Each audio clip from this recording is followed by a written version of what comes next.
É um prazer recebê-los aqui no programa Saco de Gatos, esse programa semanal em que a gente faz entrevistas e bate-papos com autores da Alameda, que escreveram livros super interessantes e que já estão sendo publicados ou foram publicados no passado, e a gente gosta dos autores e de falar desse assunto, ou serão publicados no futuro. Meu nome é Joana Monteleone, eu sou editora e historiadora, e sou aqui a anfitriã do programa, além de editora da Alameda.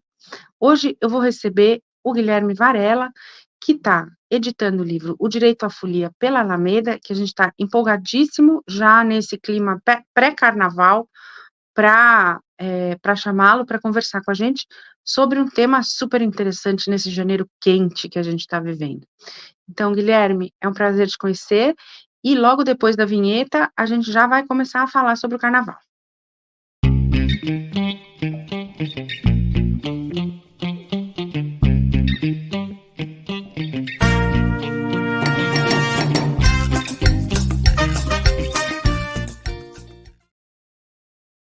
Oi, Guilherme, boa tarde, tudo bem?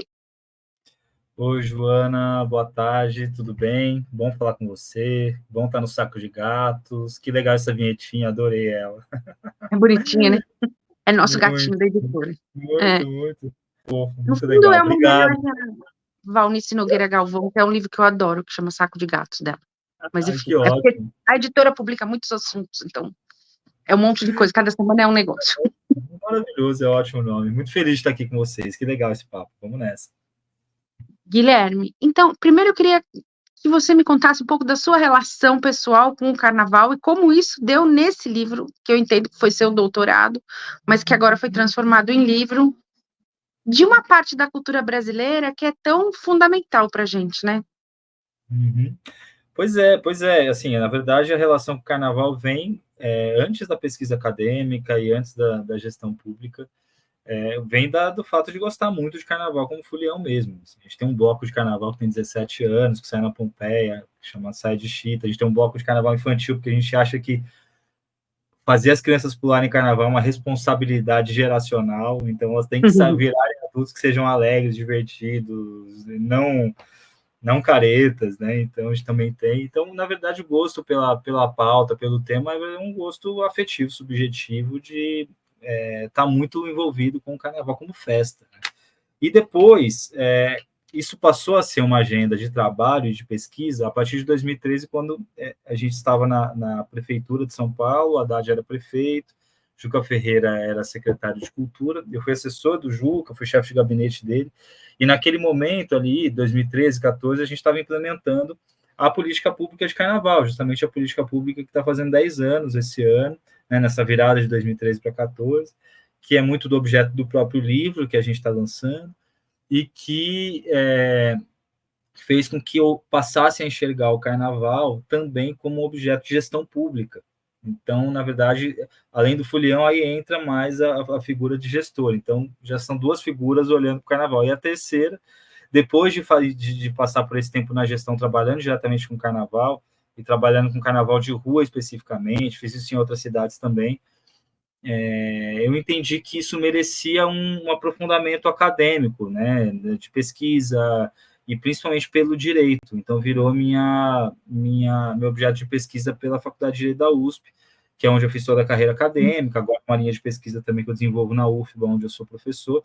Então, na verdade, são três figuras, Joana, é um folião, um gestor e um pesquisador, todas elas voltadas para o universo do carnaval, sabe? Eu achei legal que dentro do livro você se coloca muito assim, você fala, olha, eu também fui folião, isso também interfere na minha relação com o objeto, então acho isso de uma honestidade intelectual, assim, muito legal, e também que conta da onde você está escrevendo aquele livro, fazendo aquela pesquisa, então isso é super interessante, eu acho, quando você se coloca no livro. Eu acho que é isso, tem essa coisa, né, que na verdade, uma visão acadêmica mais antiga, que enfim, está sendo cada vez mais superada, porque é importante essa conexão do pesquisador com o objeto, mas que essa visão de que a relação com o seu objeto de pesquisa te contamina, de fato contamina, né? Mas a questão é esse contágio que fez com que várias nuances, da política pública pudessem ser trazidas para o doutorado e pudessem ser trazidas para o livro, e que se não fosse essa contaminação, não estariam. Né? Então, o fato de você, por exemplo, ter uma parte super importante da discussão que tem a ver como a máquina pública entende o carnaval, os procedimentos, os processos, as burocracias, e nas minúcias mesmo, na coisa dos regulamentos, da forma de tratamento, dos documentos e tal, que é uma coisa que, se de fato não tivesse sido contaminado, ou seja, eu misturei a função de pesquisador com a de gestor, se eu não tivesse na gestão, não poderia trazer esses elementos. Ao mesmo tempo, como Fulião também, se não tivesse vivido alguns problemas do carnaval como Fulião e algumas maravilhas e dádivas, eu também não poderia trazer algumas análises que ajudavam a dar uma espécie de completude, né? Então, essas funções, se você avisa e mantém essa honestidade intelectual, olha só, isso aqui não é uma análise isenta, isso aqui é uma análise de quem está vivendo o carnaval. Acontece que, nesse momento, a análise primordial é uma análise acadêmica, né? As outras não deixam de existir porque a de agora é acadêmica, né? Não dá para você apagar as outras. Né? Eu tenho certeza que é uma das melhores teses já defendidas lá na Faculdade de Direito. Eu sou fãzona do trabalho, acho super importante e tem uma visão interessante que eu queria que você falasse um pouco da cidade. O carnaval e a cidade e essa tomada da rua pelo carnaval. É tão legal isso, não é? Eu acho que isso eu acho que é um grande fato, assim, e agora eu acho que é um fato que cada vez mais passa a ser reconhecido, né?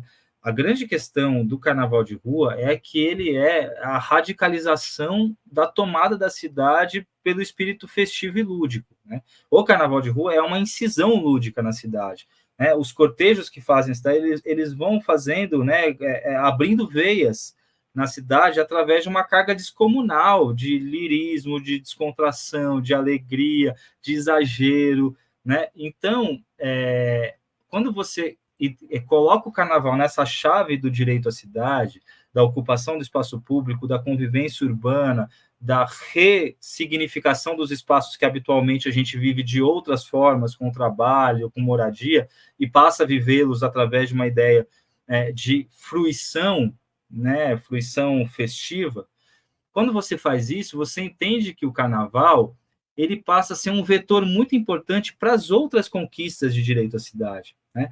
Ou seja, você tá usando o carnaval como uma plataforma de reivindicação de direitos, né? De direito à mobilidade, de direito ao espaço público, de direito à preservação do meio ambiente urbano, de direito à saúde, de direito à habitação, só que numa outra chave, que comunica de uma forma diferente com as pessoas e que sofistica essa reivindicação, porque ela acaba sendo assimilada pelas pessoas com outras linguagens, né? Com a música, com a estética, com os elementos cênicos, com a performance, com o corpo, né? O fato de você colocar os corpos na rua, no carnaval, num contexto festivo, num contexto de exagero, de ruptura, de exacerbação, em que o corpo não é aquele corpo normatizado que está fazendo o seu itinerário e o seu cotidiano normal, mas ele está ali justamente para extravasar, isso é uma atitude hiperpolítica, né? É uma atitude que coloca o seu corpo na cidade de um jeito que a cidade não está habitualmente preparada para receber. Então, na verdade, o que no limite o carnaval de rua contesta é uma normatização fria da cidade, né? Você criar uma cidade que é normatizada para viver processos que não são processos necessariamente de convivência, de alegria, de solidariedade. Então, é isso que o carnaval traz. Então, essa chave eu acho que é muito interessante, de fato, de entender, né, o carnaval. E é uma, por exemplo, eu adoro carnaval também, então sempre pulo carnaval e o carnaval na cidade de São Paulo tem se tornado cada vez mais interessante. Como você analisa o antes, o durante e o depois das gestões do Haddad? Porque a gente viveu essa abertura da cidade para o carnaval. E, ao mesmo tempo, a gente sabe que o tempo não para. Foi um momento muito especial da cidade, mas tanto o carnaval evolui, como a relação das pessoas com o carnaval evolui, muda os blocos, tem mega blocos e nananã. Como isso muda antes, durante e depois da gestão? Isso é interessante do livro. Super. E é super importante, de fato, ver esse processo histórico, né, de alteração. Eu acho que uma coisa importante para começar a responder, João, é a seguinte: a gente, às vezes, o senso comum, a forma com que se fala do Carnaval de São Paulo, é usando uma espécie de vocabulário que é São Paulo não tem carnaval e passou a ter, São Paulo nunca teve carnaval, São Paulo não tem tradição de carnaval, né? Se a gente escuta muito isso assim, às vezes em coberturas de mídia que não é muito bem feito e tal, e na verdade não é. São Paulo é uma cidade tradicionalmente muito carnavalesca, né? Inclusive ela é tão carnavalesca que ela criou um formato próprio de tocar o seu samba, de organizar os seus cordões, de organizar territorialmente os espaços do samba, que nenhuma outra cidade tem, né? Então é uma cidade muito carnavalesca, tem um histórico do samba e do carnaval muito forte, né? Só que o que acontece é que, a despeito dessa tradição e dessa história, o carnaval, principalmente o carnaval do espaço público, ele foi muito reprimido, né? Ele foi muito reprimido, ele foi muito oprimido. Existe uma relação do Estado com o carnaval histórica, desde que surgiu o carnaval, que é uma relação pendular entre repressão e negligência, né? Então, isso sempre foi assim. Ora, o pêndulo está no momento de negligência, em que o Estado fala assim, ó, deixa essa turma fazer, deixa essa turma brincar, eu não vou dar apoio nenhum, vou abandonar, vou deixar... E aí o carnaval se desenvolve quase como a margem do Estado, né, a revelia do Estado. Só que quando acontece isso, e o carnaval cresce, se desenvolve, espontaneamente toma as ruas, começa a trazer problemas no sentido formal da coisa para o Estado, que é, ó, eles fecham rua, ó, eles levam multidão, ó, é aglomeração, ó, afeta o trânsito. O que a gente faz? A gente precisa controlar, a gente precisa confinar, a gente precisa domesticar isso. Aí o pêndulo vem para cá, que entra no módulo repressão, que é quando o Estado, historicamente, faz o quê? Tenta confinar os desfiles numa rua só, cria espaços para colocar todo mundo, né? A conversão dos blocos de carnaval do Rio e de São Paulo para escolas de samba foi uma conversão por um processo de pressão para que eles se institucionalizassem, saíssem de forma regradinha, um atrás da outra. Eles foram obrigados a ceder, depois de tanto apanhar, depois de tanto sofrer, eles foram obrigados a ceder a essa institucionalização e a esse regramento. Então, nesse movimento pendular, o que aconteceu em São Paulo, depois da política pública, depois da construção do sambódromo, assim, os desfiles de São Paulo, né, os blocos, eles foram cada vez mais sendo reprimidos e ordenados, eles foram se institucionalizando. Na década de 50 e 60, a prefeitura passou a organizar os desfiles, no sentido de cercear o espaço em que eles iam dar e colocar todos eles juntos, ordenados, primeiro nas ruas, né, perto do Teatro Municipal, na Líbero e tal, e depois, isso na década de 60, né, com o prefeito Faria Lima e tal, e aí culminou num processo cada vez mais de ordenação do carnaval na construção do sambódromo, né, no Rio de Janeiro na década de 80, em São Paulo na década de 90, onde se concentraram os desfiles, né?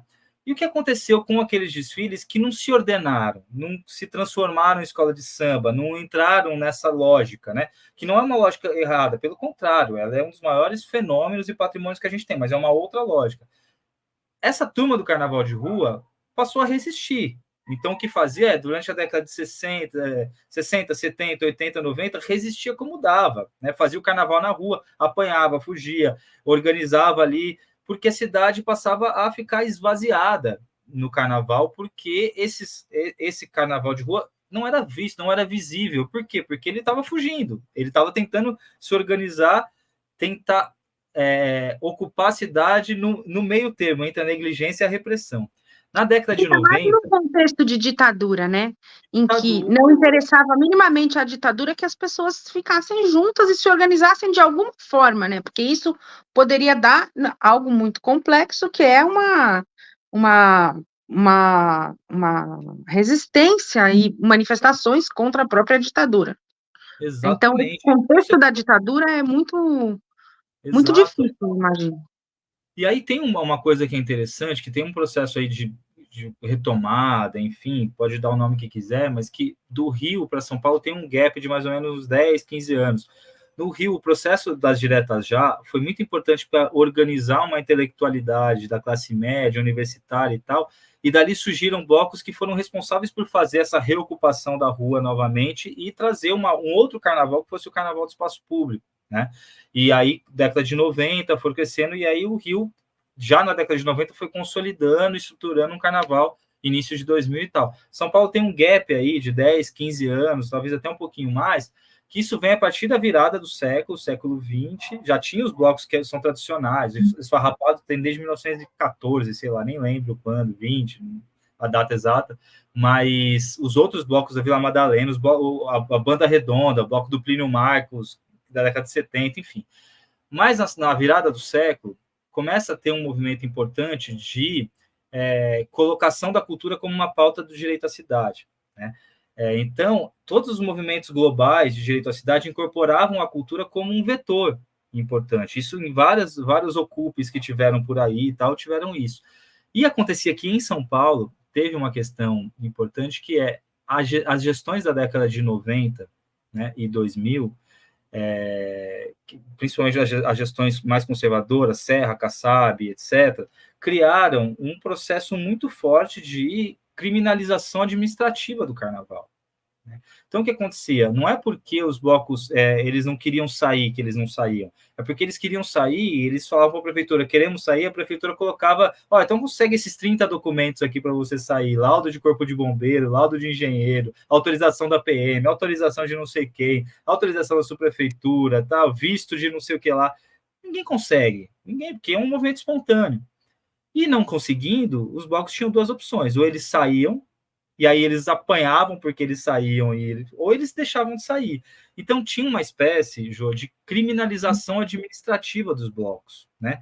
Então a virada, isso eu estou falando antes, a virada a partir de 2013, não é que começaram a surgir blocos, assim, é porque houve uma decisão política daquele novo governo de falar, vamos fazer com que o carnaval ele seja um ativo da cidade. A pauta do Haddad, quando ele chegou, era uma pauta, ele lembra, o Homem Novo, a pauta do direito da cidade era uma pauta super presente, assimilou isso como uma agenda institucional e passou-se a valorizar e reconhecer os blocos. Então, fala assim, a partir de agora, os blocos não apanham mais na rua. A partir de agora, a gente vai colocar banheiro químico. A partir de agora, a gente vai fechar as ruas para não ter acidente. A partir de agora, a gente vai começar a criar condições. Então, ao invés de uma imagem pública, de um discurso público de repressão, de opressão, de negligência com o carnaval, passou-se a ter um estímulo. Né? Gente, agora façam carnaval, organizem seus blocos, se organizem aí, porque a prefeitura vai passar a apoiar vocês, vai passar a ter uma política pública para isso. E aí, abriu as comportas, né? Abriram as comportas, elas foram abertas, desrepresou, porque a galera estava com isso represado. Né? E aí foi isso, as pessoas passaram a organizar, porque houve um processo muito forte de desburocratização para o carnaval acontecer. Então, para você fazer um bloco, você tem que fazer um bloco. Você se organiza aí, toca o que você quiser, faz o que você... A prefeitura vai te ajudar a fazer.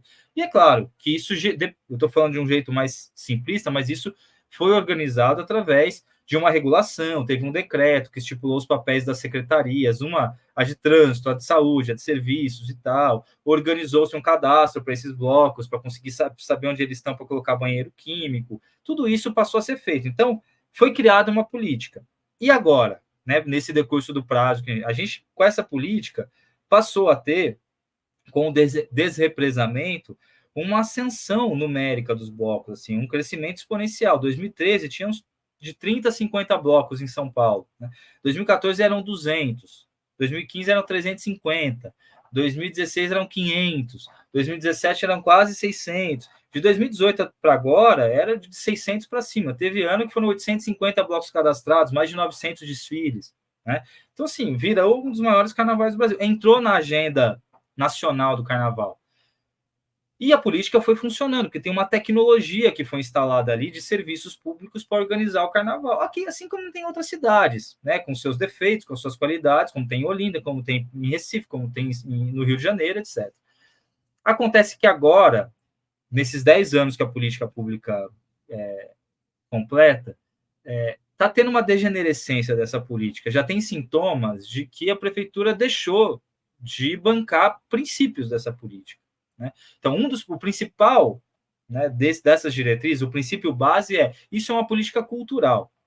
O que determina a organização do carnaval da cidade não é a sua dimensão econômica primeiro, não é a sua dimensão turística, não é a sua dimensão de zeladoria urbana, não é a sua dimensão de segurança pública. O que determina como se organiza o carnaval é a sua dimensão cultural, a importância que ele tem para as comunidades, a relação identitária que os blocos têm com o seu território, as formas de música que eles querem tocar, as formas que o jeito que os músicos se organizam para sair às ruas, que mensagem eles querem trazer, que linguagens eles incorporam, que influências eles têm. Isso determina o carnaval. O que está acontecendo agora é que estão tentando esvaziar a dimensão cultural do carnaval, né? A política, que era capitaneada pela Secretaria de Cultura, hoje é capitaneada pela Secretaria de Subprefeituras, ou seja, virou uma política de zeladoria urbana, tocada por engenheiros, né? Outro sintoma, a reburocratização. O principal salto que a política permitiu foi que os blocos pudessem sair sem ser burocratizados, sem precisar de um monte de documento e tal. Então, de novo, exigindo um monte de coisa para os blocos, dificultando a vida, culpabilizando, multando, penalizando blocos, colocando limite de horário que, por exemplo, os blocos têm que terminar todos às 6 horas da tarde. Em alguns lugares residenciais, essa posição, essa medida se justifica. Ó, tem um hospital, tem casa e tal. Mas, por exemplo, no centro histórico de São Paulo, que não é habitado, que você poderia ser uma oportunidade de estar vivendo um carnaval noturno, como acontece em vários outros lugares do Brasil e fora do Brasil. Vale do Anhangabaú, né? Vale do Anhangabaú, quem mora lá? Ninguém. É isso, ocupar esses espaços que vão ficando ermos, porque e essa lógica, né, de assim, um espaço é tanto mais seguro quanto mais ocupado ele for. O espaço é menos seguro se ele for ermo. Ocupar significa dar segurança, entende? Então, assim, isso já é uma outra coisa. Tem crescido a repressão policial, que era uma das medidas que a política pública trouxe para tentar alinhar com as forças de segurança de não bater nos blocos, né? Tem crescido. E tem também acontecido um fenômeno que eu tenho chamado de processo de ambevização do carnaval da rua, assim como tem a uberização nas relações de trabalho, tem a ambevização do carnaval de rua, que é uma espécie de hegemonia, né, comercial dos patrocinadores, que na maioria são cervejarias, e que acabam sequestrando o espírito carnavalesco para virar um ativo de marketing, um ativo de publicidade, uma ocupação do espaço público pelas cores dessas empresas e tal, que tem, de fato, criado constrangimento, dificuldade para os blocos, que, enfim, é necessário o recurso, mas a forma com que se comunica, se ativam as marcas, é uma forma muito ainda selvagem, muito violenta, muito ostensiva, que poderia ser mais tranquila, ser um pouco mais sutil, ser mais condizente com o espírito livre do carnaval, etc. Então, acho que são alguns sintomas, tem outros. Então, a gente vê um processo hoje que não é o risco do carnaval de rua acabar, porque isso já está tomado, isso não tem jeito. Mas é o risco de o carnaval de rua passar a ser feito através de uma régua que privilegia muito mais essa dimensão econômico-comercial e essa dimensão da segurança pública do que propriamente a dimensão pela qual a política foi criada, que é a dimensão cultural, que é a dimensão simbólica, que é a dimensão identitária. Entende? Então, é esse momento que a gente está. Eu acredito muito no carnaval em si, o que significa que, ao longo da história, ele já viveu, enfim, muitas fases diferentes, de muita repressão, e sempre dá um jeito de, né, acontecer de uma maneira ou de outra, porque diz muito para a vida das pessoas, o carnaval. E a gente ficou 2 anos sem carnaval, 2 ou 3 anos sem carnaval por causa da pandemia, e isso afetou psicologicamente as pessoas, não ter a festa de rua, o carnaval de rua, o encontro inusitado, encontro de diferentes maneiras, né? O encontro da alegria, sexual, enfim, vários encontros que tem na rua. E ao mesmo tempo eu fico pensando assim, lembrando um pouco da Orelha do Renato Ortiz, em que ele fala um pouco sobre isso, sobre como o carnaval se tem essa pulsão transgressora bastante forte, e que ao mesmo tempo em que regulamentar ajuda, né, e quando a gente tem uma prefeitura que está preocupada com os espaços públicos da cidade, isso, né, essa dimensão cultural da cidade aparece, ao mesmo tempo quando a gente tem uma prefeitura conservadora, bastante conservadora como essa prefeitura, muito ligada a grupos evangélicos que são completamente contra o carnaval e tal, aí você vê a repressão aflorar e o carnaval voltar também um pouco à sua dimensão transgressora, você não acha um pouco isso? Ele vai por si também. Claro, claro. Não, o carnaval é isso, ele tem que ser isso, né? O princípio dele é a transgressão, é o exercício pleno da liberdade, então, assim, exigir que seja outra coisa é exigir que não seja carnaval, né? Exato. Então, a grande dificuldade de ter uma política pública para o carnaval é justamente você achar um ponto ótimo entre uma regulação que permita você exercer a sua liberdade sem ser constrangido pelo poder público e, ao mesmo tempo, fazer com que essa liberdade, com que essa regulação, ela não extingua a própria liberdade, ou seja, que ela seja passível de que você consiga pular o carnaval, fazer as coisas, e, ao mesmo tempo, dirimir conflitos urbanos. Porque o que acontece, Jô, assim, uma coisa é a visão de quem vai estar pulando carnaval e que quer aproveitar tudo isso, que ela tem que ser preservada. E outra coisa o exercício desse direito ao carnaval, né, na cidade implica a mitigação de outros direitos que não serão plenamente satisfeitos porque você está exercendo um direito. Isso não acontece só com o carnaval. Todos os direitos, a lógica, né, de regulação jurídica é uma lógica de compatibilização de direitos. Para uma pessoa exercer determinado direito, em alguns momentos, vai exigir que outros direitos não estejam sendo exercidos, ou que eles sejam exercidos em menor grau. É por isso que a gente aprende nas faculdades de direito os sistemas de balanceamento, equalização, compatibilização, sopesamento, que a gente chama tecnicamente. A questão o direito ao carnaval é um direito que só pode ser exercido plenamente nesse período do ano, que é o período do carnaval. Se você não exerce no período do carnaval, você não vai ter esse direito, porque é onde as condições estão colocadas para você exercer. Outros direitos que são igualmente importantes, eles vão poder ser exercidos durante o carnaval e em outros momentos do ano, em outras ocasiões.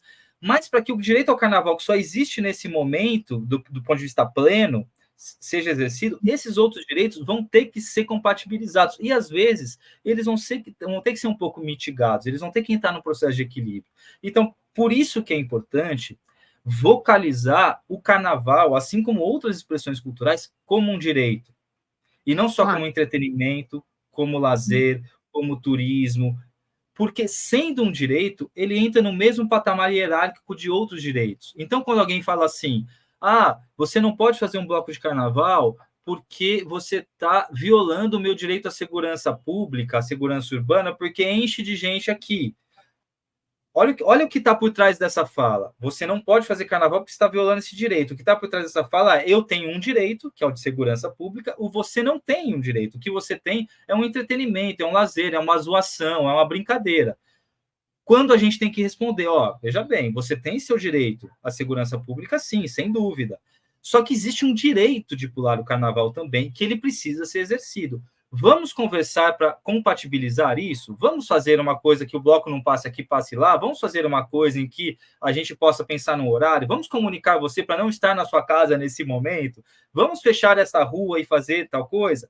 Ou seja, o papel do poder público é entrar num processo de redução de danos, de impactos, de mitigação de efeitos desse conflito.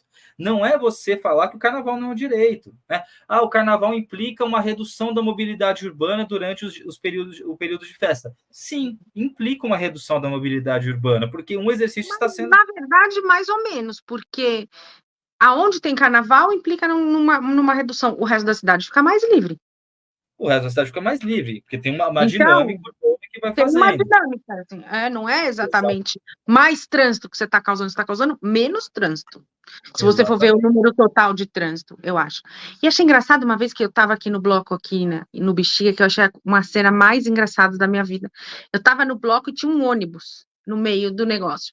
Aí o ônibus para, o bloco passa inteiro pelo ônibus, o povo do ônibus inteiro aplaudindo, dançando, não sei o quê, sai do ônibus, depois volta todo mundo para dentro do ônibus, o bloco passou, o ônibus continuou, assim, mas o ônibus inteiro pulou carnaval ali, nesse momento, com todo mundo. Foi muito divertido de ver, assim, como as pessoas gostam do carnaval. Elas estão no ônibus, elas vão para um outro lugar fazer outra coisa, mas elas param, vivem um momento carnaval e retomam o ônibus delas. Muito divertido isso. Exato. Não, tem uma coisa nisso que você falou, Joana, que é super importante.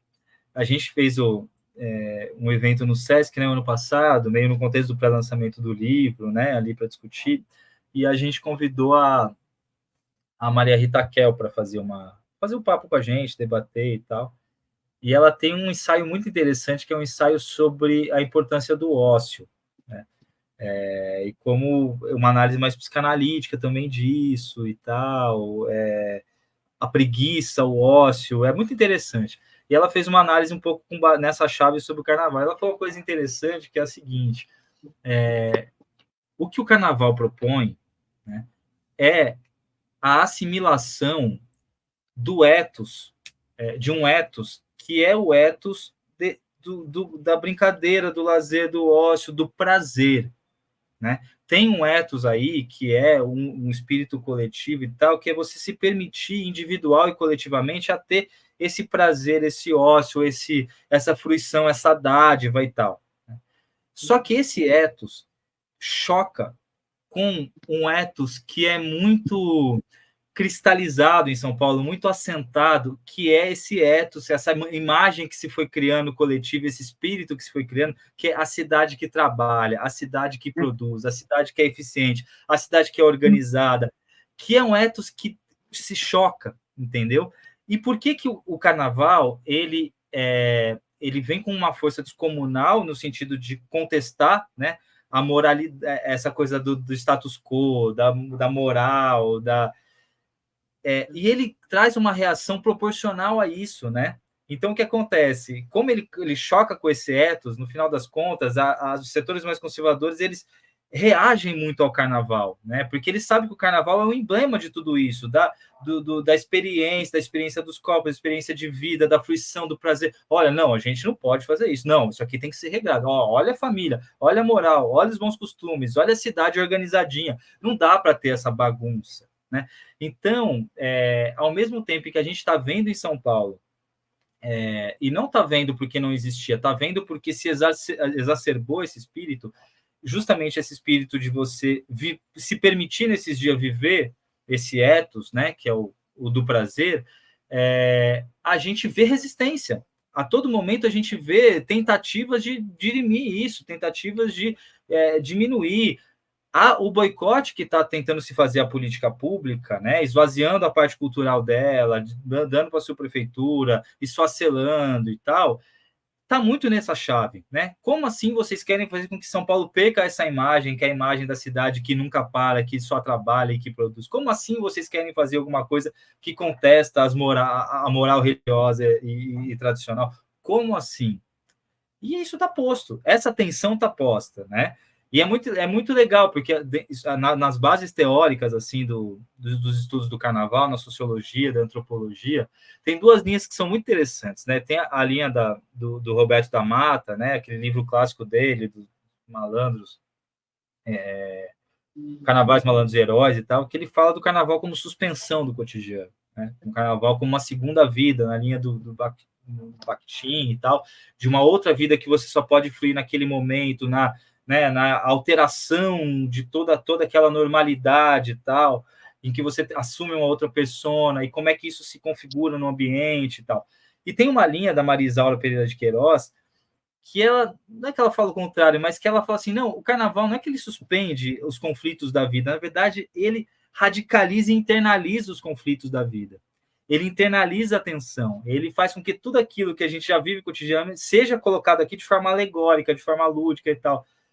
Então, no final das contas, a gente está falando de visões do carnaval que são diferentes, mas que, ao mesmo tempo, afirmam um momento que é muito especial, porque ele consegue criar essa espécie de transcendência coletiva, né? E essa transcendência coletiva, ela é muito importante para fazer com que a sociedade retorne depois desse momento numa forma que ela consiga se reorganizar. Isso aqui nem sou eu que estou falando, isso aí é o Durkheim que fala, né? Ele falou, é preciso ter uma transcendência coletiva para que a sociedade possa voltar à sua habitualidade. Todo mundo coletivamente precisa de transcendências coletivas, né? Então é muito legal o carnaval nesse sentido. Ô Gui, chama as pessoas para o lançamento, que vai ser muito, muito legal. Chamarei, gente, vamos lá. Estamos lançando agora este livro que se chama Direito à Folia, pela editora Alameda, que é muito legal, que eu sou super fã, e que fez um trabalho maravilhoso. O livro está lindo, está uma capa super bonita, o livro está lindo todo, ele foi atualizado depois da tese de doutorado que foi defendida em 2021, foi expandido. O livro está muito legal. O lançamento vai acontecer no dia 1º de fevereiro, que é uma quinta-feira à noite, no Bananal, que fica na Barra Funda. Vai ter ali um papo com várias pessoas, artistas carnavalescos, pesquisadores, vai ter uma festinha, um guerre-guerre, e dia 1º de fevereiro, às 18 horas, lá no Bananal. Então, venham, vai ser muito gostoso, a gente vai conversar lá pessoalmente também. E super obrigado aí pelo nosso papo sobre esse assunto, Jô. Ai, bom, espero ver vocês todos e você também, Gui, no lançamento. Vai ser muito legal. Um beijo para todo mundo e a gente se vê no próximo Saco de Gatos. Tá É bom? isso. Tchau. Valeu.